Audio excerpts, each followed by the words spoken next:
Welcome to the Voice of America in Korean. Direct from Washington, the voice of America, VOA.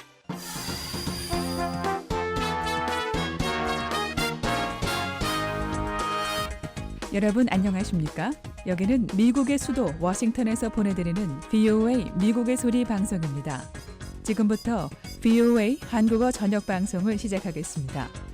VOA 한국어 방송은 매일 아침 3시 30분부터 5시 30분까지 그리고 밤 7시 30분부터 11시 30분까지 두 차례 보내드립니다. 미국의 소리 한국어 방송은 객관적이고 공정하며 포괄적인 한반도와 미국 그리고 세계 소식과 함께 각종 정보와 교양, 오락 등 다양한 프로그램을 전해드리고 있습니다. VOA World News. VOA 세계 뉴스입니다. 터키 당국은 이스탄불 공항 테러 사건에 이슬람 순위파 무장 조직 ISIL 지도부가 개입됐다는 강력한 증거를 갖고 있다고 미국 CNN 방송이 보도했습니다.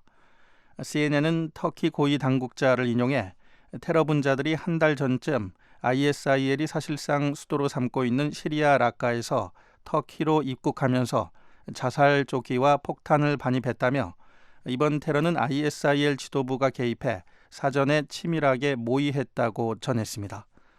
터키 경찰은 또 자살 폭파범들이 러시아와 우즈베키스탄, 키르기스스탄인인 것을 확인했습니다. 경찰은 폭파범들의 신원을 확인하기 위해 파티 지역을 방문해 이들 3명의 영상과 사진을 보여줬다고 해당 지역 주민들은 전했습니다. 사진 속에서 이들은 두터운 자켓을 입고 여행 가방을 들고 있었던 것으로 알려졌습니다. 한편 어제 부상자 1명이 사망해 이번 테러로 인한 사망자는 44명으로 늘었습니다. 인도 정부가 미사일 기술 통제 체제 MTCR 가입 이후 베트남 등 다른 나라들에 대한 최신 미사일 판매에 적극 나서고 있습니다. 인도가 보유한 주요 미사일은 러시아와 합작으로 제조한 초음속 순항 브라모스 미사일로 사거리 290km에 지상과 해상, 잠수함에서 발사할 수 있습니다. 인도 국방장관은 지난달 베트남 하노이를 방문해 브라모스 미사일 수출 문제를 논의했습니다. 베트남에도 인도네시아와 말레이시아 등 중국과 남중국해에서 영유권 분쟁을 빚고 있는 동남아시아 국가들이 국방력 강화를 위해 인도의 브라모스 미사일에 관심을 보이고 있습니다.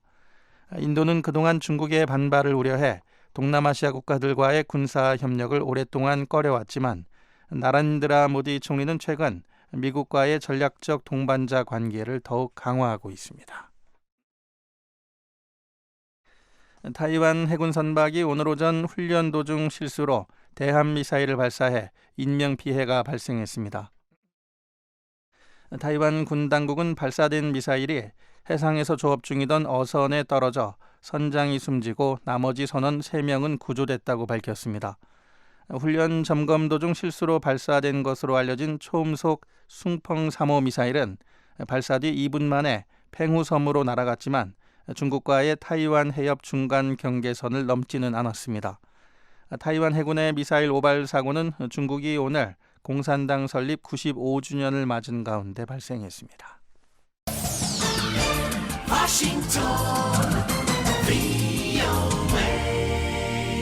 지금 여러분께서는 VOA 세계 뉴스 듣고 계십니다. 미국 국방부가 성전환 남녀에 대한 군 복무 금지 조치를 전면 해제했습니다. 애슈턴 카터 국방장관은 어제 이 같은 방침을 발표하면서 미군은 100% 모든 미국인들이 접근할 수 있도록 해야 한다고 말했습니다. 카터 장관은 미군의 임무는 국가를 방어하는 것이라며 개인의 자질과 상관없는 장벽을 원하지 않는다고 밝혔습니다. 캐리 장관은 또 현재 군 복무 중인 성전환 남녀 군인들의 경우 즉각 자신의 성 정체성을 공개할 수 있다며 더 이상 이로 인해 군을 떠나는 일은 없을 것이라고 강조했습니다. 미군에는 현재 2,500명의 성전환자들이 복무 중인 것으로 추산됩니다. 미 하원은 테러 용의자들의 총기 보유를 금지하는 내용의 법안을 다음 주 표결에 붙일 것이라고 폴 라이언 하원 의장이 밝혔습니다. 라이언 의장이 어제 공화당 의원들과의 화상회의에서 밝힌 이 같은 계획은 지난주 민주당 의원들이 총기 규제 법안 표결을 요구하며 의사당에서 26시간 연좌 농성을 벌인 지 일주일 만에 나온 것입니다. 라이언 의장은 이번 법안에 급진주의자들과 테러 용의자들의 총기 구입을 금지하는 조항 외에 극단주의 단체들의 회원 영입을 차단하기 위한 조치가 포함될 것이라고 밝혔습니다. 바락 오바마 미국 대통령이 미국령 푸에르토리코에 대한 수십억 달러의 구제금융 법안에 서명했습니다. 푸에르토리코 당국은 오늘이 만기인 20억 달러의 채무를 지불할 능력이 없다고 밝힌 바 있습니다. 오바마 대통령이 서명한 법안은 푸에르토리코의 채무를 직접 구제하는 것은 아니지만 채권단의 법적 조치를 막을 수 있게 됩니다. 오바마 대통령은 법안에 서명하면서 푸에르토리코 주민들은 미국 가족의 일원이라는 점을 잊지 말아야 한다고 강조했습니다. VOA 세계뉴스 천일규였습니다.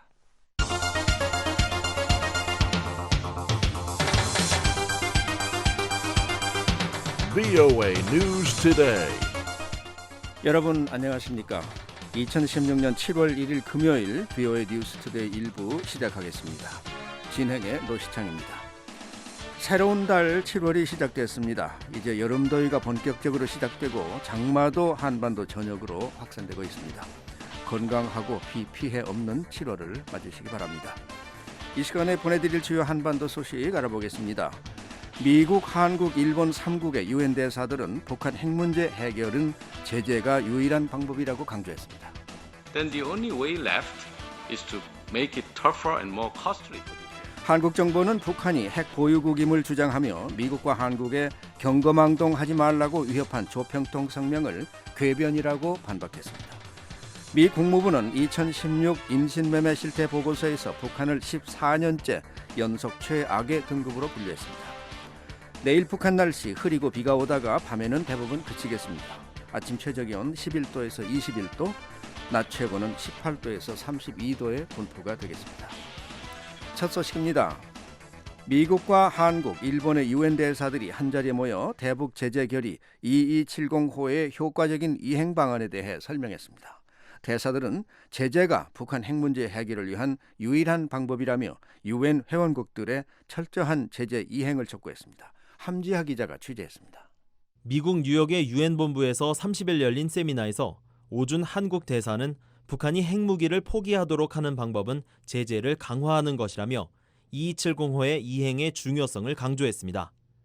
오 대사는 특히 북한이 핵실험 등 도발을 한 이후 국제사회의 제재와 협상 등을 거쳐 결과적으로 핵무기 능력을 강화하는 과정을 되풀이해왔다고 지적하면서 북한은 대화를 통한 핵무기 포기 의사가 없다고 선을 그었습니다.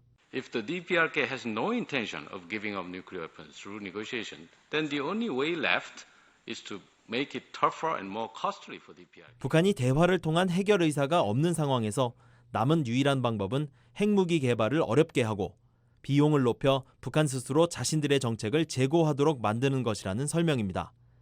다만 오 대사는 제재는 그 자체가 끝 혹은 처벌은 아니라며 북한의 정책을 바꾸게 하는 데 목적이 있다고 밝혔습니다. 이어 효과적이지 않은 제재는 제재의 기간만 늘릴 뿐 목적을 달성하는 데 비효율적이라면서 모든 유엔 회원국들이 결의를 충실히 이행하는 게 중요하다고 강조했습니다. 사만다 파워 미국 대사는 북한의 대량 살상무기 개발이 한반도와 아시아를 넘어 전 세계에 위협이 되고 있다고 강조했습니다. With each nuclear test and ballistic missile launch, the DPRK is improving its ability to carry out a nuclear attack in the region and also 북한이 미사일 시험을 할 때마다 기술은 진보하고 있고 궁극적으로 유엔 회원국 대부분을 타격할 수 있는 능력을 갖추게 됐다는 겁니다. 이 때문에 파워 대사는 2270호 이행이 그 어느 때보다 중요하다는 점을 강조했습니다. 그러면서 2270호는 모든 유엔 회원국들이 충실히 이행해 북한이 제재를 위반할 수 있는 가능성이 최소화될 때 성과를 낼 수 있다고 지적했습니다. 파워 대사는 2270호의 주요 내용을 4가지로 요약하면서 회원국들이 잘 따라줄 것을 당부했습니다. 우선 북한의 핵무기와 탄도미사일 개발에 전용될 수 있는 전략물자의 수출 통제를 잘 이행해야 하며 북한을 출입하는 화물은 의무적으로 검색해야 한다는 겁니다. 특히 화물 검색 규정의 경우 항공기와 선박, 차량, 기차는 물론 북한으로 향하거나 나오는 개인의 여행 가방도 검색 대상이라고 파워 대사는 설명했습니다. 또 민생 목적을 제외한 석탄과 철, 철광석 등 광물에 대한 수출 금지 규정을 준수하고 해외 은행 내 북한의 계좌 등을 폐쇄하는 금융 제재 내용도 회원국이 잘 이행해야 한다고 밝혔습니다. 파워 대사는 2270호가 만장일치로 채택된 점을 언급하면서 이행에 있어서도 회원국들이 단합된 자세를 보여야 한다고 말했습니다. That's the only way to truly ensure the DPRK's sophisticated and global procurement supply chain is disrupted. 각국의 단합된 대응으로 정교하고 국제적으로 뻗어있는 북한의 조달망을 끊고 궁극적으로는 제거해야 한다는 겁니다. 또한 북한을 협상 테이블로 돌아오게 해 북한 주민들의 고통도 끝내야 한다고 파워 대사는 밝혔습니다. 베시오 코로 일본 대사는 국제사회가 한 목소리로 북한을 압박하는 게 문제 해결에 중요하다는 점을 강조했습니다. Now it's really important that the international community speak in unison, speak together to say no, you can't. 베시오 대사는 북한과 교역량이 적거나 북한에 대한 영향력이 적은 나라여도 2270호에는 할 수 있는 역할이 명시돼 있다며 이행 보고서 제출을 통해서도 북한에 중요한 메시지를 전달할 수 있다고 밝혔습니다. 특히 북한 지도층이 핵과 미사일을 개발하면서 주민들의 생활을 돕지 못하고 있다고 지적하면서 국제사회가 이런 북한의 정책을 바꾸는데 협력할 것을 촉구했습니다. BOA 뉴스 함지아입니다. 유엔 안보리 대북 제재 결의를 위반한 것으로 지적된 아프리카의 나미비아가 북한 기업들과의 거래 중단을 발표했습니다. 논란이 됐던 나미비아 탄약 공장을 짓고 있던 조선광업개발회사와 만수대 창작사가 대상입니다. 조은정 기자가 보도합니다. 나미비아 국제관계협력부는 북한의 조선광업개발회사와 만수대 해외개발회사 그룹과의 거래를 종료한다고 30일 공식 발표했습니다. 나미비아 국제관계협력부는 이날 VOA에 보낸 보도자료에서 이번 조치는 유엔 안보리 결의 2270호를 준수하기 위해 실시되며 안보리의 대북 제재가 계속되는 한 유효하다고 밝혔습니다. 국제관계협력부는 이 같은 결정을 유엔 안보리와 북한 정부에 통보했다고 밝혔습니다. 네툰보 난디 은다이트와 외교부총리가 지난주 평양을 방문해 이 소식을 전했다는 설명입니다. 나미비아 정부는 네툰보 난디 은다이트와 외교부총리가 김영남 북한 최고인민회의 상임위원장과 리용호 외무상을 만났다며 당시 만남이 상호 존중과 이해의 분위기에서 진행됐다고 전했습니다. 북한 관영 조선중앙통신도 나미비아 대통령 특사인 네툰보 난디 은다이트와 외교부총리가 평양에 도착해 리용호 외무상 등을 만났다고 지난 25일 보도했습니다. 이 통신은 그러나 나미비아 정부가 조선광업개발회사, 만수대 창작사와 거래를 중단하기로 결정했다는 소식은 제외하고 두 나라 간 친선 협조 관계만 언급했습니다. 나미비아 국제관계협력부는 모든 유엔 제재 결의를 준수할 것을 다짐하는 한편 북한과 따뜻한 외교 관계가 지속되길 희망한다고 밝혔습니다. 나미비아에 대해서는 최근 자국 내에서 북한이 탄약 공장을 건설하도록 해서 유엔 대북 제재를 위반했다는 비판이 제기됐습니다. 유엔 안보리 대북제재위원회 산하 전문가 패널은 지난 2월 공개한 보고서에서 북한의 조선광업개발회사가 만수대 창작사로 위장해 수도 빈트후크 지역에 탄약 공장을 건설했다고 밝혔습니다. 전문가 패널은 또 만수대 창작사가 나미비아에서 군사학교와 국방부 건물 등 군사시설 건설에도 관여했다고 지적했습니다. 이에 나미비아 정부는 탄약 공장 등 북한이 관여한 모든 공사는 유엔의 대북 제재 발효 이전에 시작됐기 때문에 제재 위반이 아니라고 주장했었습니다. 북한은 나미비아가 독립했을 때부터 나미비아군에 상당한 지원을 하면서 긴밀한 관계를 맺어왔습니다.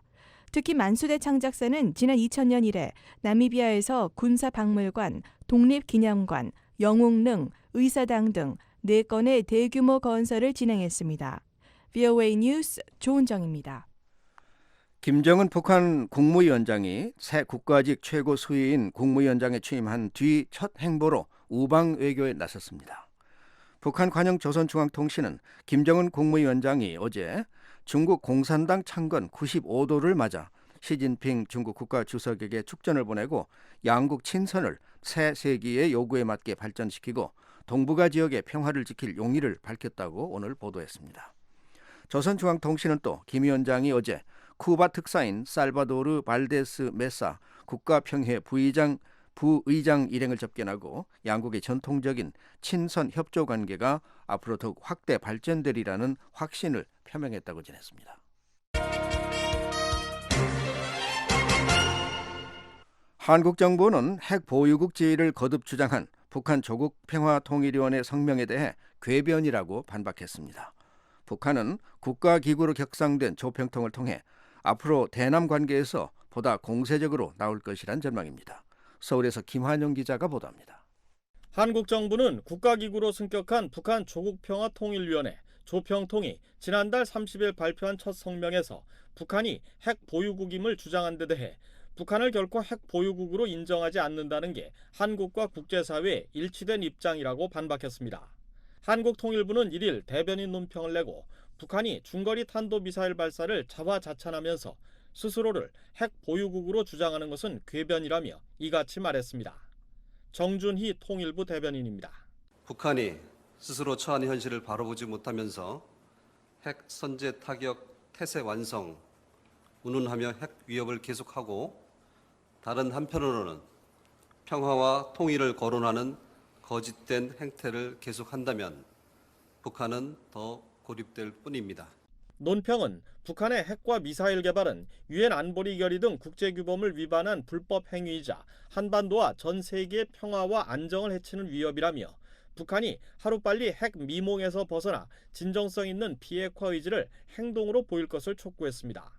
북한은 앞서 지난달 30일 조평통 대변인 성명을 통해 미국과 한국의 중거리 탄도미사일인 화성 10 발사로 정세가 달라졌다며 현명한 선택을 해야 한다고 주장했습니다. 성명은 그 누가 인정을 하든 안 하든 북한이 핵 보유국이고 중장거리 탄도 로켓까지 갖춘 군사 대국이라며 미국과 한국은 근본적으로 달라진 엄연한 현실을 똑바로 보고 경거망동하지 말라고 경고했습니다. 이번 성명은 조평통이 지난달 29일 최고인민회의 제13기 4차 회의에서 당 외곽기구에서 국가기구로 승격된 이후 나온 첫 대외 메시지입니다. 서울대 통일평화연구원 장용석 박사입니다. 핵 보유국 입장에서 새롭게 관계를 정립하자라고 김정은이 얘기를 했고 그런 의미에서 자신들의 전략적 지위가 이전과 달리 굉장히 높아졌고 우위에 있을 수 있다는 걸 전제로 해서 미국과 남쪽에 대해서 적대시 정책 철회 내지는 관계 개선 쪽으로 정책을 전환하라고 강하게 촉구하는 또는 압박하는 이와 같은 성명이 아니겠는가 생각이 들죠. 조평통의 이번 성명은 또 대남기구로서 과거와는 달리 미국을 한국보다 먼저 언급했다는 점에서 이례적이라는 견해도 나왔습니다. 동북아 평화협력연구원 전현준 박사는 국가기구가 된 조평통이 통일 문제와 관련해 보다 포괄적인 역할을 맡겠다는 의지가 반영된 것으로 분석했습니다. 이제 국가기구로서 면모를 갖췄기 때문에 사실 통일 문제라고 하는 것이 대남 관계만 있는 게 아니고 주변국과의 관계, 또 북한 내부 통합 문제 이런 것들이 아우러져서 통일 문제라고 할 수 있거든요. 그러니까 대남 정책, 주변국 정책, 북한 내부 정책 그런 것들을 조평통이 모두 다 담당하겠다는 것을 천명한 것이 아닌가 그렇게 해석할 수 있겠습니다. 전문가들은 조평통이 앞으로 남북관계나 대남 정책에서 주도권을 잡기 위해 보다 공세적으로 나올 것으로 내다봤습니다. 서울에서 VOA 뉴스 김환용입니다. 지금 보도해드린 바와 같이 북한은 최근 최고인민회의를 통해 국가 최고기관인 국방위원회를 국무위원회로 확대 개편하고 대남기구인 조국평화통일위원회를 당 외곽기구에서 국가기구로 편입했습니다. 한국의 북한 전문가로부터 북한의 이번 권력기구 개편의 의미와 한반도 정세에 미칠 영향 등에 대한 견해를 들어보겠습니다. 북한 대학원 대학교 양무진 교수 전화로 연결되어 있습니다. 양 교수님 안녕하십니까? 네, 안녕하십니까? 먼저 이 신설된 국무위원회의 기능과 위상에 대해서 설명을 좀 해주시겠습니까? 지난 29일이죠. 그 개정된 헌법을 보면은 국무위원회는 그 국가 주권의 최고 정책기관이고 핵심적인 임무 이것은 그 국방 사업을 포함한 국가 전반 사업에 관한 정책을 토의 결정한다고 명시되어 있습니다. 간단히 말해서 국무위원회는 그 국가적 사업에 대한 정책 심의와 정책 이행을 그 지도하는 국가 최고의 권력 기구다 이렇게 이해하면 될 것 같습니다. 네, 그렇다면 국무위원회를 신설하면서 위원장이 된 김정은이 노리는 효과는 무엇입니까? 이미 다 알려졌습니다만도 지난 5월 6일부터 9일까지 제7차당대에서 김정은 위원장은 당의 위원장에 등극됐고 또 이번 최고인민회의에서는 그 국가기구인 국무위원회 위원장까지 장악을 했습니다. 한마디로 말하면은 법과 제도적인 측면에서 맹실상부한 최고 영도자가 되었다 이렇게 평가할 수 있습니다. 네. 그렇다면은 앞으로 과제인 이 주민생활 향상, 경제난 극복을 통해 가지고 주민들로부터 실질적인 지지까지 만약에 얻는다면은 김정은 율영도 체제는 완성되었다 이렇게 평가할 수 있습니다. 어쨌든 지금의 상황에서 김정은 위원장이 노리는 것은 그 정상적인 절차를 통해서 당과 국가의 최고 영도자가 되는 것이 아닌가 저는 그렇게 분석합니다. 네, 국무위원회를 구성한 인사들 가운데 주목을 해야 할 인물로 누구를 꼽을 수 있습니까? 이번에 국무위원회는 위원장 김정은을 포함해 가지고 부위원장 3명 그리고 위원 8명 총 12명으로 구성되어 있습니다. 이 가운데 특히 위원들 가운데 주목해야 할 인물들은 김기남과 이만건 또 그리고 김영철, 이수용, 이용호 더 나아가서 김은홍 이 정도가 아닌가 생각합니다. 김기남은 아마 선전선동 부장이면서 조국 통일위원장이 아닌가 이렇게 추정되고 네. 이만건은 핵과 미사일을 담당하는 군수공업부장입니다. 또 그리고 이수용과 이용호는 대담당 부장과 또 외상이고 김은홍은 우리의 국정원 이와 같은 국가안전보위부 부장이 아닌가 이렇게 생각됩니다. 네. 이런 인물들로 볼 때 아마 국무위원회는 통일 외교 안보에 앞으로 집중하지 않을까 저는 그렇게 전망을 합니다. 네, 이번에는 이 조평통에 대해서 좀 여쭤보겠습니다. 북한은 당 외곽기구인 조국평화통일위원회 조평통을 국가기구로 편입을 시켰는데요. 과거와는 어떤 차이점이 있는 겁니까? 지금까지 조평통은 당의 외곽기구로서 대남 문제와 대문제, 통일 문제, 또 그리고 대외로부터 체제 존엄 문제 관련해서 성명이나 담화를 통해서 북한 입장을 대변하는 일종의 기구라고 볼 수 있습니다. 그러나 이번 최고인민회의에서 당의 외곽기구에서 일종의 국가체육지도위원회와 같이 국가기구로 개편된 것은 앞으로 통일 외교 안보 정책을 중심으로 정책 수립이라든지 이행뿐만 아니라 주변 국가와의 협상에도 주도적인 역할을 하지 않을까 이렇게 전망합니다. 그렇다면은 조평통의 위상을 이렇게 바꾼 데는 어떤 특별한 이유가 있을까요? 이 조평통이 독립적인 국가기구인지 아니면은 국무위원회 직속 기관인지 좀 더 깊은 분석이 필요합니다. 네. 어쨌든 조평통이 국가기구로 개편된 것은 김정은 위원장이 통일 문제를 직접 챙기겠다는 의지가 반영된 것으로 보이고 또 남북 간의 대화의 주체나 경 문제로 대화가 결렬되는 것을 사전에 방지하는 그런 배경이 됐겠죠. 또 나아가서 북미 대화나 북일 대화 이것도 과거처럼 당대 정부가 아니라 이제부터는 정부 대 정부로서 공세적인 대화 교류를 하겠다는 것이 이번 조평통 개편의 주요 배경이 아닌가 생각합니다. 네, 이 국가기관이 된 조평통이 앞으로 남북관계에는 어떤 영향을 미칠까요?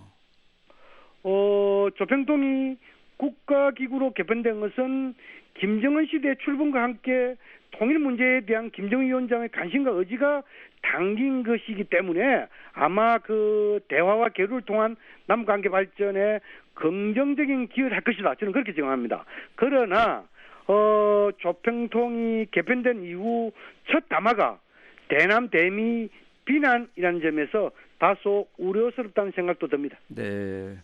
자, 교수님 오늘 말씀 감사합니다. 네, 감사합니다. 지금까지 북한 대학원 대학교 양무진 교수로부터 북한이 최근 최고인민회의를 통해 단행한 권력기구 개편의 의미와 파장 등에 대해서 들어봤습니다.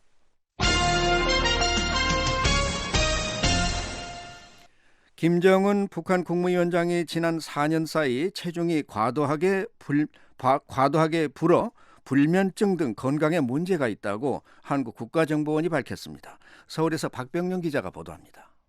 한국국가정보원은 1일 국회 정보위원회 전체 회의에서 최근 북한의 동향을 보고하면서 김정은 노동당 위원장이 처음 실권을 잡았을 때는 체중이 90kg 정도였는데 2014년 120kg, 그리고 최근에는 130kg으로 추정된다고 보고했습니다. 이에 따라 김 위원장은 불면증에 걸려 잠을 잘 못 자는 것으로 보고한 것으로 이철우 정보위원장이 전했습니다. 김 위원장은 또 군부 등의 위협을 점검하고 신변 위협 때문에 많은 고민을 하고 있는 데다 원래 폭음과 폭식을 하는 습성 때문에 성인병을 얻었을 가능성도 있다고 국정원은 보고했습니다. 국정원은 이와 함께 김 위원장의 어린 시절 성격이 미국 워싱턴 포스트 신문을 통해 기사화된 것과 관련해 보도 직후 해외 대사들에게 이런 자료가 절대 북한에 유입되지 못하게 지시했는데 이는 백두혈통의 허구성이 폭로되는 것을 우려했기 때문이라고 분석했습니다. 국정원은 또 김 위원장의 고모이자 처형된 장성택의 부인인 김경희의 동향과 관련해 장성택의 사망 직후 알코올 중독에 빠지기도 했지만 현재는 평양 외곽에서 특별 관리를 받으며 요양 중이라고 보고했습니다. 김경희는 심리적, 육체적으로 병약한 상태지만 심각한 수준은 아닌 것으로 알려졌습니다. 국정원은 이와 함께 북한이 중국으로부터 3천만 달러를 받는 조건으로 올해 어업 조업권을 판매했다고 밝혔습니다. 북한이 올해 판매한 어업 조업권은 평년의 3배에 이르는 1,500여 척의 조업 권리를 준 것이라고 국정원은 설명했습니다. 국정원은 이에 따라 북한 어민들 사이에 어획량이 주는 데 대한 불만이 많고 기름 찌꺼기 등 환경 오염에 대해서도 불만이 있다면서 이는 북한과 한국 어민의 공통으로 불만을 초래하고 있다고 보고했습니다. 북한은 또 유엔의 대북 제재에 따라 전체 수출의 절반 가까이를 차지하는 석탄 수출이 지난해보다 무려 40% 감소했고 특히 무기류 수출은 88%나 급감했습니다. 다만 금융 분야에서는 아직 대북 제재의 효과가 미흡한 것으로 나타났다고 국정원은 설명했습니다. 국정원은 북한의 무수단 미사일의 시험 발사와 관련해 직각 발사로 약 400km를 비행했고 비행 안전장치가 부착되는 등 기술적 진전이 있었다고 평가했습니다. 국정원은 북한이 앞으로 작전 배치를 위한 성능 개선과 미국에 대한 공격 능력을 과시하려는 정치적 목적으로 무수단 미사일을 계속 발사할 것으로 전망했습니다. 서울에서 VOA 뉴스 박병용입니다. 미국의 존 브레넌 중앙정보국 즉 CIA 국장은 김정은 북한 국무위원장에 대해 유난히 고집불통이고 다른 사람 말을 잘 듣지 않는다고 말했습니다. 브레넌 국장은 29일 워싱턴의 민간단체인 미국 외교협회 강연에서 김정은이 계속 핵과 탄도미사일 개발에 나서는 것이 국제사회를 가장 힘들게 하는 현안 중 하나라고 말했습니다. 그러면서 국제사회는 한반도 비핵화가 이루어질 때까지 단합할 것이고 북한을 핵 보유국으로 인정하지 않을 것이라는 점을 김정은이 아직도 깨닫지 못하고 있다고 지적했습니다. 브레넌 국장은 국제사회는 북한을 고립 상태에서 벗어나게 하고 북한 주민들을 돕고자 한다며 김정은은 핵 등 군사 능력을 추구할수록 자신의 장기 집권 가능성이 훼손된다는 사실을 깨달아야 한다고 말했습니다.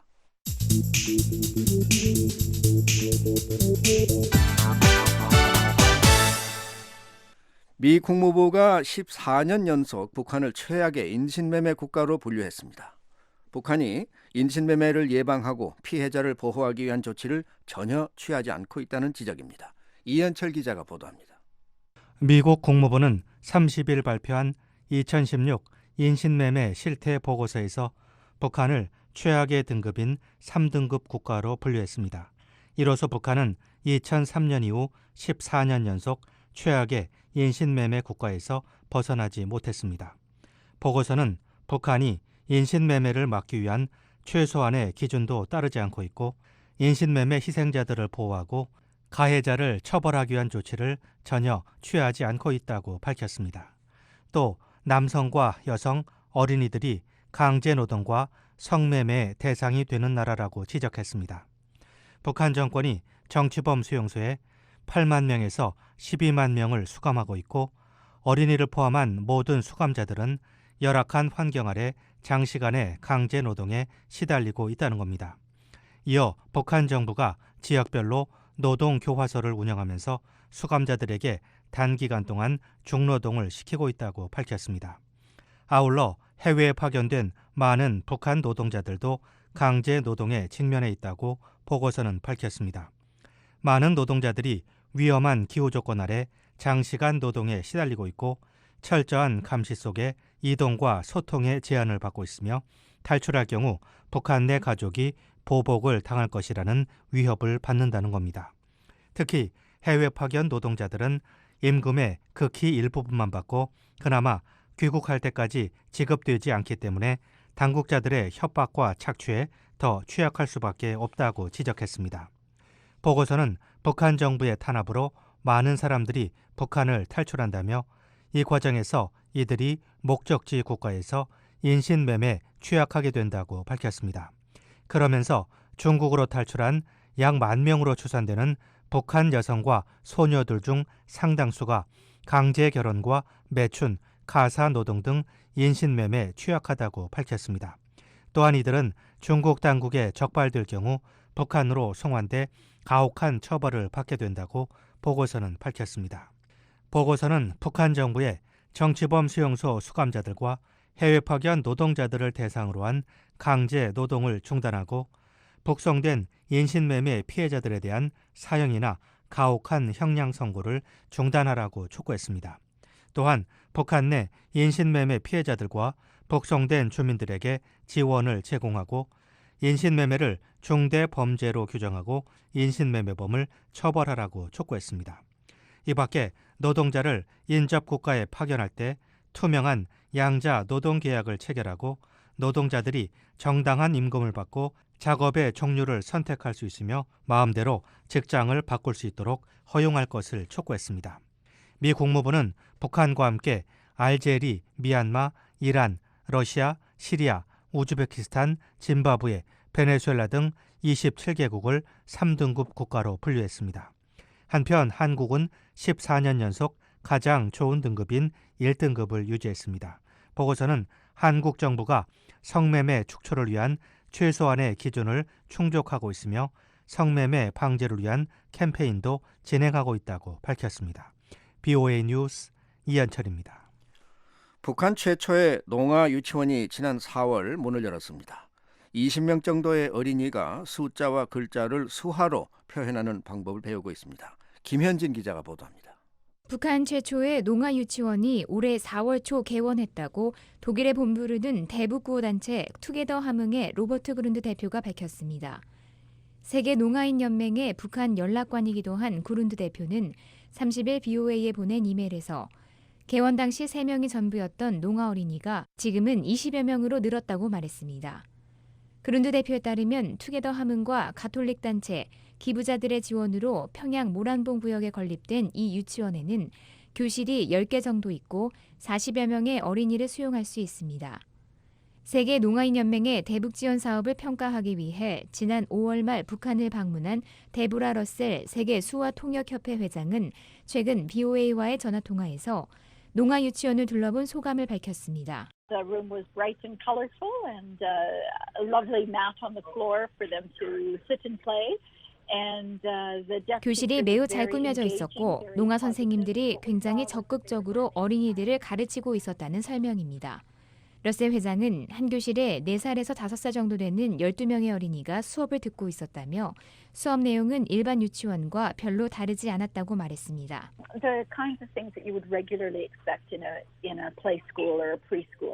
숫자와 글자를 수화로 표현하는 방법 등 일반 농아 유치원에서 배울 수 있는 내용을 가르치고 있었다는 설명입니다. 러셀 회장은 농아 유치원이 조선 농아인협회 건물에 있었으며 유치원 외에 텔레비전 녹화장도 있었다고 설명했습니다. 텔레비전 녹화장에서는 독일의 한 민간단체가 북한 농아인들을 위한 수화 방송을 제작하고 있었다고 러셀 회장은 전했습니다. 러셀 회장은 또 조선 농아인협회 건물 옆에 별도의 건물이 있으며 이곳에서 장애인들이 목재문이나 장애인용 알람 시계 등을 제작하고 있다고 말했습니다. 북한에는 약 30만에서 35만 명의 농아인들이 등록돼 있으며 평양에만 2만 명이 살고 있는 것으로 알려졌습니다. 러셀 회장은 하지만 북한 전역에 농아들을 위한 학교 시설은 8개 정도에 불과하다며 북한 각도에 적어도 1개의 농아 유치원이 세워지길 기대한다고 말했습니다. international community do to support DPRK? I think one of the things that would be nice is to be able to see kindergartens in every province. 북한 농아 어린이들이 전 세계 다른 나라 어린이들처럼 제대로 된 교육을 받기 위해서는 국제사회 지원이 절실하다는 설명입니다. 투게더 함흥의 그룬드 대표도 평양 이외 지방에도 농아 유치원이 설립되기를 기대한다고 말했습니다. 지난 2008년 설립된 투게더 함흥은 북한에서 청각장애인뿐 아니라 시각장애인들의 교육과 취업도 지원하고 있습니다. VOA 뉴스 김현진입니다. 유엔의 마르주키 다루스만 북한 인권특별보고관의 후임으로 아르헨티나 출신의 토마스 오헤아 퀸타나 전 유엔 미얀마 인권특별보고관이 내정됐습니다. 이현철 기자가 보도합니다. 유엔 인권이사회 의장인 최경림 제네바 주재 한국 대표부 대사는 30일 제네바 주재 각국 대표부에 보낸 서한에서 차기 유엔 북한인권 특별보고관 후보로 아르헨티나 출신의 토마스 오헤아 퀸타나 전 유엔 미얀마 인권 특별보고관을 추천했습니다. 최경림 의장은 이사회 내 5개 지역을 대표하는 대사들로 구성된 협의그룹이 추천한 3명의 후보들을 놓고 폭넓은 협의를 거쳐 이같이 결정했다고 밝혔습니다. 현재 제네바에서 계속되고 있는 32차 유엔 인권이사회는 오는 1일 열리는 회의에서 오헤아 퀸타나 후보를 신임 북한인권 특별보고관으로 공식 임명할 예정입니다. 오헤아 퀸타나 내정자는 아르헨티나의 인권 변호사로 유엔 인권이사회 국제고문과 비정부기구인 아블라스 데 플라자 데 마요의 법률 고문 등을 역임했으며 현재 아르헨티나 하원 인권위원회 특별 고문을 맡고 있습니다. 특히 2008년부터 2014년까지 6년간 유엔 미얀마 인권 특별 보고관으로 활동했습니다. 협의그룹은 오헤나 퀸타나 내정자를 3명의 후보 가운데 1명으로 추천하면서 오헤아 퀸타나 후보가 인권 분야에 경험이 많은 변호사로서 특히 2008년부터 2014년까지 미얀마 인권 특별 보고관으로 활동하면서 폭넓은 직접적인 경험을 쌓은 점을 높이 평가했습니다. 오헤아 퀸타나 내정자는 유엔 인권 최고대표 사무소에 제출한 지원 서류에서 유엔 북한인권조사위원회 COI 등 유엔 보고서들을 통해 북한에서 수많은 주민들이 최악의 인권유린 상황 아래서 살고 있음이 밝혀졌다고 말했습니다. 동시에 북한 정부는 호전성을 강화하면서 유엔 헌장을 위반하고 핵 문제로 중대한 위협을 제기하며 지역 안정을 위태롭게 하고 있다고 지적했습니다. 오헤아 퀸타나 내정자는 북한 주민들의 인권 개선에 기여할 수 있는 기회는 도전할 만한 충분한 가치가 있는 일이라고 말했습니다. 이어 미얀마 인권 특별보고관으로 일하면서 미얀마가 군사정부에서 민간정부로 전환하는 것을 목격했다며 북한 인권 특별보고관에 지원한 것도 그 같은 희망에서 비롯됐다고 말했습니다. 북한의 인권 실태를 조사하고 개선 방안을 권고하는 특별보고관직은 2004년 유엔 인권위원회 결의로 설치됐습니다. 임기는 1년으로 최장 6년까지 연장될 수 있습니다. 2004년부터 2010년까지 태국의 BTN 문타폰 특별보고관이 활동했고 2010년 8월에 인도네시아의 마루주키 다루스만 특별보고관이 뒤를 이었습니다. BOA 뉴스 이한철입니다. 북한이나 해외에서 탈북민들을 돕는 일을 하다가 희생된 사람들을 기리는 기념관이 서울의 한 교회에 마련됐습니다. 서울에서 박은정 기자가 전해드립니다. 처음에 와서 볼 때보다 또 달라요. 그러니까 좀 6월 30일 오후 서울의 한 교회. 북한 인권 희생자 기념관 개관식이 열렸습니다. 북한 인권 희생자 기념관은 북한이나 중국 등 해외에서 북한 주민들이나 탈북민들을 돕는 활동을 하다가 희생된 사람들을 기리는 공간인데요. 지난 2001년 중국에서 납치돼 북한 감옥에서 사망한 고 김동식 목사와 올해 4월 북중 접경 지역에서 탈북민을 돕다가 살해된 조선족 고 한충렬 목사 등 7명의 업적을 전시하고 있습니다. 이번 개관식에는 희생자 유족들도 참가했는데요. 고 김동식 목사의 처제인 정영애 씨입니다.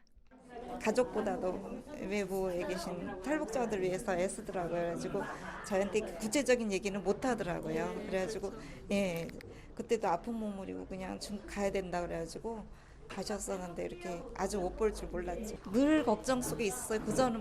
그전에도 북한하고 교류가 없을 때도 북한에 가서 이렇게 좀 사진도 찍고 도와주고 막 이런다고 그래가지고 걱정 속에 있었기 때문에 그 걱정 중에 하나였지 특별히 더 이렇게 못 돌아오려고 생각을 못했기 때문에 워낙 아픈 몸으로 갔기 때문에 치료는 북한에서 어렵잖아요. 그래서 치료는 안 될 텐데 그냥 있어도 힘들 텐데 어떡하나 막 걱정을 했는데 그런 소식이 들리더라고요.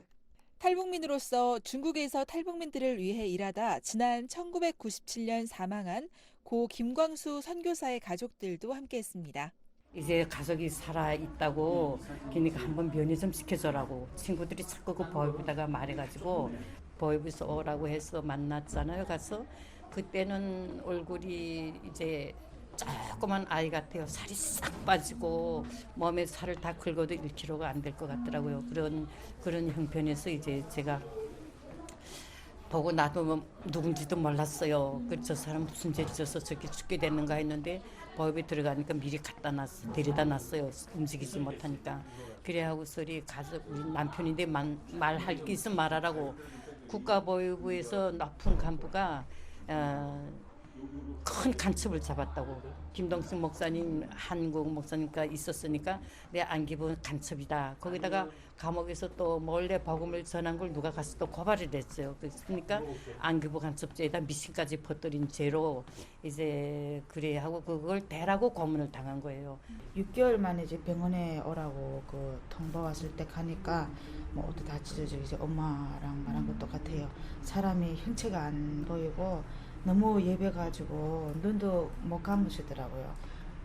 종교 관계자와 희생자의 지인 등 많은 사람들이 이번 개관식을 찾았는데요. 박한관 목사입니다. 이런 부분들을 누군가는 해야 되는데 또 여기서 이렇게 교회에서 또 목사님들이 이렇게 또 주축이 돼서 이렇게 이미 해오셨고 또 잘 하셨다고 봐요. 왜냐면은 시작한 지는 얼마 안 됐지만은 시작은 미약하지만 창대의 딜이라고 보고 이런 소식을 널리 알려서 우리가 같이 한 마음으로 다 뜻을 모아가지고 이 일이 잘 이루어졌으면 좋겠습니다. 먹지 못하고 굶고 뭐 그렇게 죽어가잖아요 많이. 그래서 그들을 위해서 그래서 다시 또 들어가는 거라고 봅니다. 그것을 우리가 길이길이 잊지 않고 기려야 되거든요. 우리가 역사를 알아야 되듯이 이런 부분들을 늘 기억하고 가슴에 품고. 한편 유족들은 북한 인권 희생자 기념관을 통해 많은 사람들이 이들을 기억해주고 아픔을 함께 나눠주길 바라는 마음과 희생자들의 명예회복을 바라는 마음을 전했습니다. 많은 사람들에게 희망이 없는 곳에 나아가서 힘을 얻을 수 있는 그런 공간이 되었으면 좋겠어요.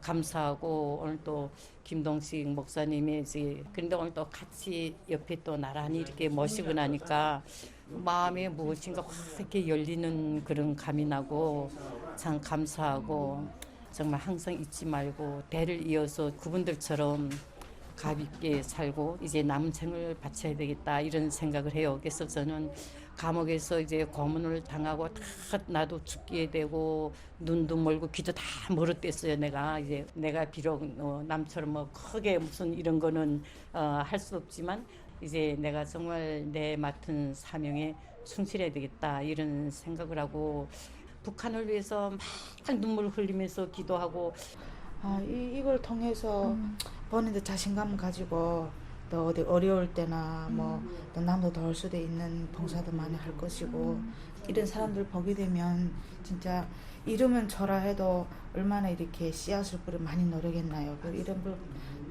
조금이나마 따라 배웠으면 좋겠어요. 이 손정남 선교사님을 국가인권에서 최초로 북한 인권 사례로 다루는 그런 좋은 일이 있었습니다. 그리고 저희가 유엔에도 이걸 북한 인권 희생자 기념관은 서울 갈보리 채플 교회의 작은 방 한켠에 마련됐는데요. 기념관 측은 앞으로 이 공간을 관람을 원하는 사람들에게 공개해 북한 인권 개선과 통일에 대한 공감대를 확산해 나갈 예정입니다. 서울에서 VOA 뉴스 박은정입니다.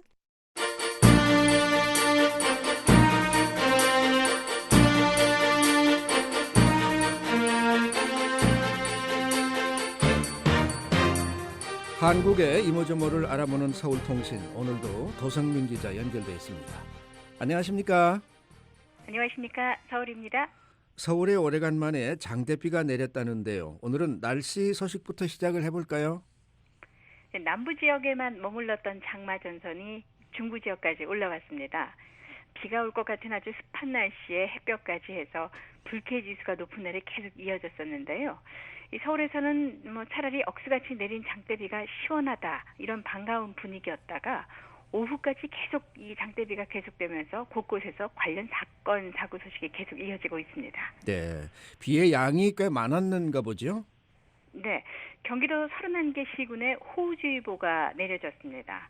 오후까지 최고 60mm 정도의 비가 내린 곳이 대부분이었지만 내일 새벽까지도 또 많은 비가 내린다고 하니까 여러 가지 걱정이 많습니다. 남부 지역, 경남 지역, 전남 지역에도 호우주의보가 내려졌고요. 강풍과 호우에 비행기가 결항된 곳도 많고 고속도로 곳곳에 지금 사고가 나고 도로 침수되고 여러 가지 비 피해 소식이 이어지고 있습니다. 북한 지역 날씨를 보니까 내일 2일까지 비 예보가 있고 황해도 지역은 화요일에도 비 소식이 있지만 한국은 제주도를 제외한 전 지역이 수요일까지 비가 내리게 됩니다. 장마다운 장마를 맞고 있다 이렇게 얘기할 수 있는 것 같습니다. 네, 이 시원한 비 소식이 반갑기도 한데요. 또 한편으로는 수해가 일어나지 않았으면 하는 바람입니다. 자, 서울통신 함께하고 있습니다. 한국의 6번째 지카 바이러스 감염자가 나왔다는 소식이 있군요. 네, 중남미 도미니카 공화국에 살다가 지난달 23일 한국에 온 28살 여성이 6번째 감염자로 확인됐습니다. 한국에서는 지난 5월 이후 한 50여일 동안 추가 감염자가 없어서 지카 바이러스 유입에 대한 걱정을 조금 내려놓은 분위기였는데 이 여성이 한국 입국 나흘째부터 발진이라든지 관절통, 근육통, 결막염 등 여러 가지 증상으로 병원을 들렀고 병원에서 의심 신고를 하면서 확진 판명까지 받게 됐습니다. 한국 사회가 조금 긴장하는 분위기입니다. 이 도미니카 공화국이 지카 바이러스 감염 위험 지역인가요? 그렇습니다. 한국질병관리본부가 유행국가로 분류한 나라입니다. 물론 국제 기준에 따른 것이죠. 최근 2개월 안에 10명 이상의 환자가 낫거나 2곳 이상의 지역에서 2개월 이상 환자가 발생한 경우 유행국가로 분류를 하고 있는데요. 이 여성은 지난 2014년부터 도미니카 공화국에서 거주를 했었습니다. 현지에서 아마 모기에 물린 뒤 한국에서 관련 증상이 나타난 것으로 이렇게 추정을 하고 있는데요. 일단 한국 보건당국은 추가적인 전파 가능성은 낮게 보고 있지만 이 심층 역학 조사를 잘 해야 되는데 어려움이 많은 것으로 알려지고 있습니다. 네, 왜 어려움이 있을까요? 근데 이 여성이 한국까지 입국한 경로가 좀 복잡합니다. 네. 도미니카 공화국에서 출발해서 미국을 들렀다가 대만을 거쳐서 한국까지 온 것인데요. 동행자는 없었는데 며칠에 걸쳐서 여러 비행기를 타고 오는 동안 스쳐 지나갔거나 뭐 여러 가지 바이러스 전파 가능성이 있는지 뭐 그런 부분을 찾기가 쉽지 않기 때문입니다. 한국 보건당국에서는 지금까지 확인된 5명의 지카 바이러스 감염자들 퇴원 후에도 임상 경과를 계속 살피고 있는데 아직 특이 사항은 없이 일상생활을 하고 있다 이렇게 밝히고 있습니다. 네. 자, 서울통신 함께하고 있습니다. 오늘부터 한 주간이 한국의 양성평등주간, 남녀평등주간이라고 하는데요. 가정 안에서의 남녀 역할에 대한 생각을 물어본 흥미로운 조사 결과도 나왔다는 소식인데요. 어떤 이야기입니까? 네. 아까 말씀하신 대로 한국 여성의 뭐 여러 가지 지위나 뭐 사회적 역량, 뭐 학력도 높아지고 사회 진출이 많아지면서 남자와 여자, 그러니까 양성이 좀 평등한 사회를 지향하고 있는 것이 바로 지금 한국 사회의 모습입니다. 네. 그런데 아직도 집안에서의 남녀 역할의 모습은 적어도 남녀 평등 이야기를 할 수 있는 단계는 아닌 것 같은 그런 조사 결과가 나온 겁니다. 네. 여성가족부가 이 양성평등 주간을 맞아서 20, 30대 성인 1000명과 14살에서 17살 사이 청소년 500명을 대상으로 가정에서 일반적인 남자, 여자의 활동이 무엇인가 이렇게 물어본 건데요. 성인 응답자의 40%, 여성의 대표적인 활동은 주방에서 요리하는 것, 남성의 대표적 활동으로는 34.6%가 TV를 보는 것이라고 꼽았습니다. 네, 이 텔레비전을 보는 것이 남성들의 대표적인 활동이다. 조금 듣기에 좀 그렇기는 하네요. 네, 성인들뿐 아니라 청소년들도 그런데 마찬가지 응답을 했습니다. 약간의 그 수치는 차이가 있지만 어머니는 주방에서 요리를 하고 아버지는 방에서 텔레비전을 본다. 이걸 대표적 활동으로 꼽은 겁니다. 이외에도 여성들의 활동으로는 자녀 교육을 하거나 돌본다 이런 응답이 많았고요. 주방에서 설거지를 한다, 옷을 정리하거나 빨래를 한다 이런 순이었는데 남성들은 TV 시청에 이어서 거실 소파 위에 눕거나 앉아있다, 컴퓨터 혹은 휴대폰을 한다, 자녀 교육을 하거나 돌본다, 안방 침대 위에 누워있다 이런 순의 응답이 나왔습니다. 네. 그런데 지금도 실제 가정에서 이런 경우가 그렇게 많은가요? 뭐 아니라고는 얘기 못할 것 같습니다. 제가 네. 이 소식을 준비하면서 저희 집뿐만 아니라 주위 사람들에게 물어봤더니 다들 비슷한 상황이라고 얘기를 했습니다. 제가 이렇게 보면 너무 좀 솔직한 응답이 아닌가 싶을 정도였는데요. 네네. 이런 결과가 나온 만큼 성인 여성들의 그 가정 내 양성 평등에 관한 응답, 불평등하다는 응답이 49.6%나 나왔습니다. 그런데 눈길을 끄는 것은요. 똑같은 상황인데 남성은 4명 가운데 1명만 이 부분에 동의한다. 이런 응답을 했다는 점입니다. 예, 성인 남성의 35%, 가정 양성 평등을 위해서 가정에서 좀 바꿔야 될 문화로 가정의 생계를 남성들이 책임져야 하는 결혼 생활이다. 뭐 이렇게 답을 했고요. 여성들의 28.1%, 가사를 주로 여자들이 책임하게 돼 있는 거, 이 결혼 생활을 바꿔야 할 점이다. 이렇게 꼽았습니다. 그런데 결혼한 여성이 가족의 생계 책임자로 일하는 것에 대해 멋있다 이렇게 생각하는 사람들이 많아졌다면서요. 네네. 1년 전에 같은 조사를 했었는데 그때는 여성들의 어떤 가장 역할, 제대지 역할에 대해서 저 여자 남편은 도대체 뭐 하는 사람이지 이런 응답이 많았습니다. 네. 그런데 올해 조사에서는 그 순위가 바뀌었습니다. 제일 첫 번째 한 52.9%가 저 여자 참 멋있다 이런 응답이었고 그 다음이 저 여자 남편은 뭐 하는 사람이지 이런 응답이 나온 겁니다. 다음으로는 당연하다. 그 다음 저 여자 참 안 됐다 이런 의식을 가지고 있다는 조사 결과입니다. 네. 명절 때 시댁이나 본가를 먼저 갈 것인지 아니면 친정이나 처가를 먼저 가야 하는지를 두고 이 달라지는 명절 문화에 대한 이야기가 최근 계속 나오고 있었는데요. 이 부분에 대한 청소년들의 응답도 눈길을 끕니다. 외가 설에는 외가에 가고 네. 추석에는 친가를 방문한다는 의견이 아주 우세했습니다. 2005년 조사와 비교를 해보니까요. 반대의 결과를 보인 부분인데 전문가들이 이 부분에 대해서 양성평등 의식의 변화가 나타났다 이렇게 분석을 했습니다. 네, 좀 그렇군요. 한국 여성들의 목소리에 힘이 실리고 있다 이런 느낌이 드네요. 자, 서울통신 오늘은 여기까지 듣겠습니다. 지금까지 도성민 기자였습니다. The Voice of America, VOA. 지금 여러분께서는 VOA 한국어 방송 듣고 계십니다. 잠시 후에는 미국 정부의 견해를 반영하는 논평 VOA 세계뉴스 뉴스투데이 2부가 방송되겠습니다. 뉴스 포커스. 북한의 핵 문제가 이달 말 일본에서 열리는 주요 마틴 템프시 합참의장이 한반도가 여전히 매우 위험하다고 미 국무부의 고위 관리가 북한 정권의 인권 침해에 대해 엄중. 지난 한 주 동안 일어난 주요 한반도 소식을 자세히 되돌아보는 시간 뉴스 포커스. 현장의 기자들과 함께 미국과 한국, 북한 내 한반도 관련 뉴스를 집중 조명해보는 시간입니다. 각종 뉴스의 폭넓은 배경 설명과 깊이 있는 분석이 있는 뉴스 포커스. 매주 일요일 저녁과 월요일 아침에 들으실 수 있습니다.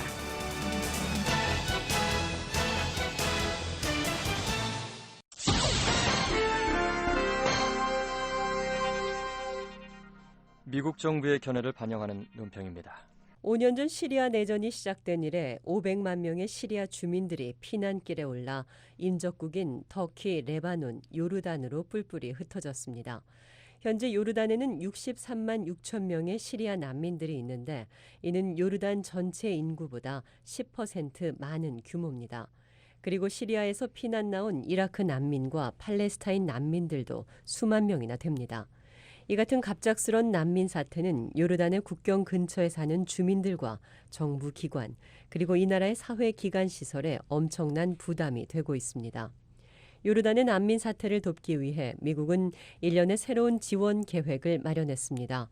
이를 위해 미국은 7억 3천만 달러를 요르단에 지원한 것 외에 시리아 사태를 해결하기 위한 추가 자금을 마련했습니다. 지난 2년간 미국은 요르단에 대한 경제 지원을 2배 늘려 2014년과 2015년에 각각 7억 달러를 제공했습니다. 그리고 이 자금은 이라크와 시리아 난민을 위한 학교와 보건소, 그리고 식량과 신용 대출, 그리고 요르단 경제 발전을 위한 경제적 지원 등을 의미합니다. 분쟁이 장기화되면서 난민 중에는 팔다리를 잃고 불구가 된 수천 명의 사람들이 있습니다. 그리고 내전이 길어지고 악화되면서 그 숫자는 점점 늘어나고 있습니다.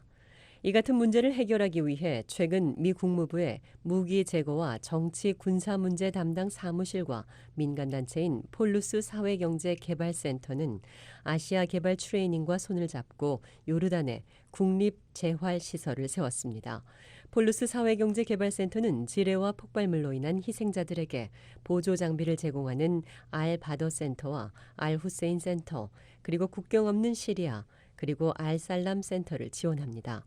또 폴루스 사회경제개발센터는 지체 부자유자들에게 의족과 의수, 그리고 휠체어 등을 제공하고 재정착에 필요한 훈련과 지원을 하고 있습니다.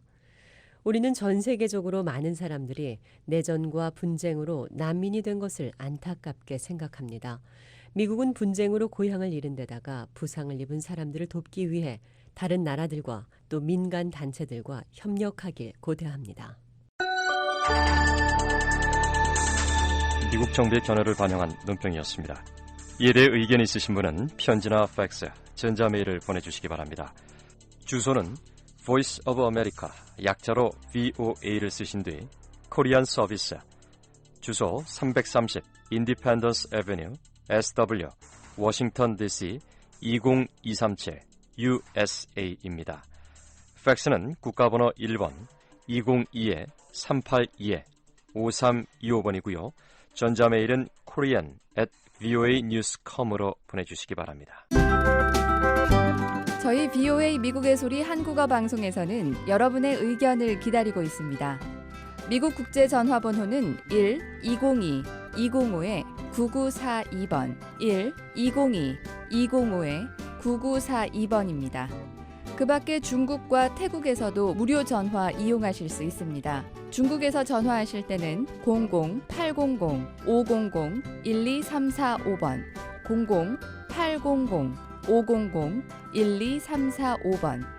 태국에서 전화하실 때는 001-800-500-12345번, 001-800-500-12345번입니다. 제보자의 신분은 보호되며 제보 내용은 취재를 위해서만 사용됩니다. 또 프로그램에 대한 문의나 의견 있으신 분도 연락 주십시오. 24시간 이용 가능한 무료 전화에 많은 이용 바랍니다.